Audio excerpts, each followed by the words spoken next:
রাজধানীর বাংলা মোটরে সেখান থেকে সরাসরি যুক্ত হচ্ছেন সুলতান মাহমুদ আরিফ। আরিফ, তফসিল ঘোষণার পর আপনি বিভিন্ন রাজনৈতিক দলের নেতাকর্মী এবং ভোটারদের সাথেও কথা বলেছেন, তারা কি প্রতিক্রিয়া জানিয়েছেন আমাদের একটু জানাবেন।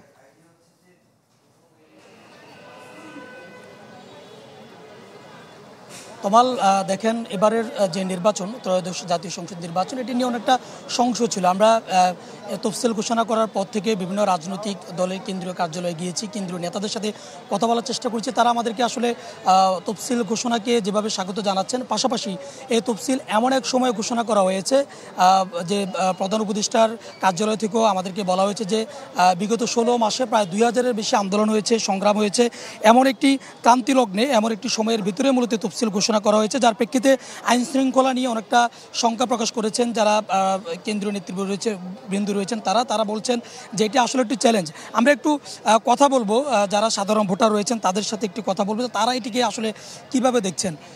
16 মাস পরে অন্তর্বর্তীকালীন সরকার তারা যেমন অনেকটা দ্বিধায় ছিল যে উনি আসলে ফেব্রুয়ারিতে নির্বাচন হবে কিনা, অনেকবার তারিখও পরিবর্তন হলো, সবশেষ আজকে তফসিল ঘোষণা করলো এবং এমন এক সময় তফসিল ঘোষণা করলো যে সময় আইন শৃঙ্খলা নিয়েও অনেকটা শঙ্কা অনেকে প্রকাশ করছেন। বিভিন্ন জায়গায় প্রার্থীদের উপরে হামলা করা হচ্ছে, চট্টগ্রামে নির্বাচনী প্রচারণা গুলিও করা হয়েছে। এমন এক প্রেক্ষাপটে আপনি তফসিলটাকে কিভাবে দেখছেন? ঢালাইয়ের সেরা প্রিমিয়ার সিমেন্ট। এই জুলাই আন্দোলনে সর্বশ্রেণীর লোকজন অংশগ্রহণ করেছে এবং যারা এই পর্যন্ত ভোট দিতে পারেনি, আমিও নিজেও ভোট দিতে পারিনি। তো আসলে এই নির্বাচনটা নিয়ে আমাদের সবারই আশা আকাঙ্ক্ষা অনেক বেশি ছিল যে এই নির্বাচনটা একটা উৎসবমুখর পরিবেশে হবে, কিন্তু সেখানে আমরা যেটা দেখতে পাচ্ছি যে সিরিয়াস সিকিউরিটি কনসার্ন সব জায়গাতে। আপনি দেখবেন যে বিভিন্ন জায়গা থেকে চাঁদাবাজির কথা আসতেছে, বিভিন্ন জায়গা থেকে বিভিন্ন খুন এবং অন্যান্য যে কনসার্নগুলো আছে, তো এগুলোকে সামনে রেখে যে একটা উৎসবমুখর পরিবেশ সরকার তৈরি করতে পারবে কিনা, তো এই ব্যাপারে আমাদের আসলে উদ্বেগ আছে।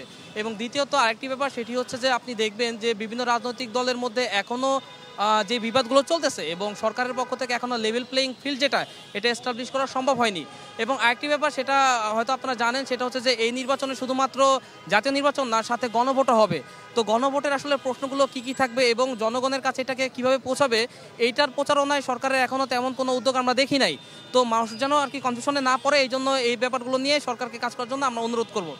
তমাল, আমরা কেন্দ্রীয় নেতৃবৃন্দের সাথে বিভিন্ন দলে কেন্দ্রীয় নেতাদের সাথে যেমন কথা বলেছি, তারা যেভাবে তফসিলকে স্বাগত জানানোর পাশাপাশি শঙ্কার কথা প্রকাশ করেছেন এবং সাধারণ মানুষ যারা রয়েছেন তারাও কিন্তু শঙ্কার কথা প্রকাশ করেছেন। তারা বলছেন সকল শঙ্কা কাটিয়ে যেন যে 12 ফেব্রুয়ারি যে নির্বাচন, সেই নির্বাচন যেন সুষ্ঠুভাবে সম্পন্ন করতে পারে, সেই প্রত্যাশা কিন্তু তারা করছেন। তমাল, আরিফ, আপনাকে ধন্যবাদ। রাজধানীর বাংলা মোটর থেকে আমাদের সঙ্গে যুক্ত হয়েছিলেন সুলতান মাহমুদ আরিফ।